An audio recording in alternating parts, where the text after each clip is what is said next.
হুব্বুন নবী মিনাল ঈমান।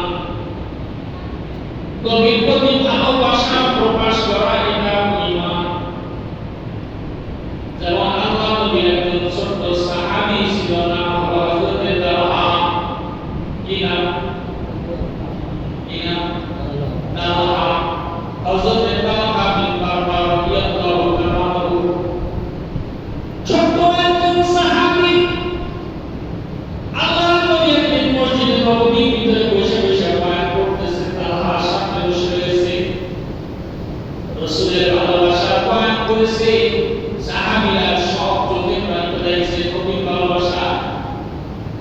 আল্লাহ নবী বলতেছে, ভালোবাসা পরীক্ষা দেওয়ার জন্য কে রাজি আছো?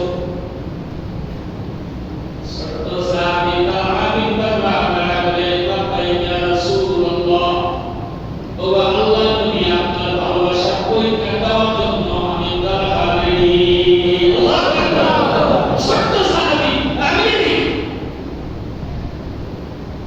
আল্লাহ নবী বড় আশ্চর্য হলেন, ছোট্ট সাহাবীকে একেবারে কাছে টেনে নিয়ে আদর করে বললেন, তালহা,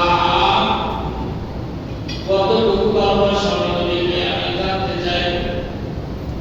বলে, ইয়া রাসূলুল্লাহ, আপনি বলেন আপনার ভালোবাসায় আমাকে কি করতে হবে, আপনি একটু বলেন।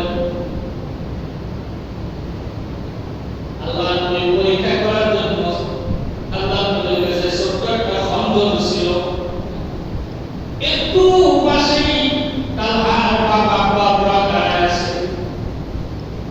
আল্লাহ নবী ছোট্ট খঞ্জরটা তার কাছে দিয়ে বলল, আমি নবী যা বলবো তুমি কি তাই করবে? বলে, হ্যাঁ, যাও তোমার বাবাকে যাই খঞ্জরটা মেরে দাও।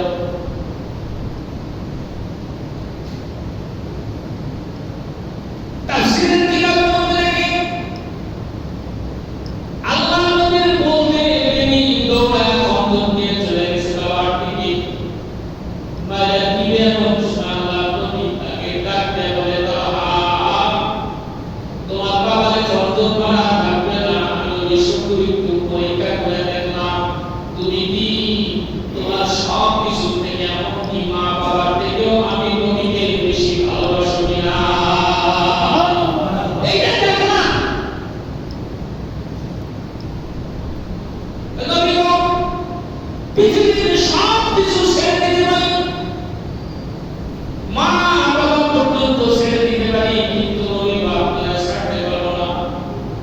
লা ইউমিনু আহাদুকুম হাত্তা আকুনা আহাব্বা ইলাইহি মিন ওয়ালিদিহি ওয়া ওয়ালাদিহি ওয়ান নাসি আজমাইন। নবী বলে, কত সময় পর্যন্ত পরিপূর্ণ মুমিন হইতে পারবা না যত সময় পর্যন্ত তোমার আত্মীয়স্বজন, সন্তানাদি, এমনকি মা বাবার থেকেও নিজের নবীকে বেশি ভালো না বাসবা। নবীকে সব থেকে বেশি ভালোবাসতে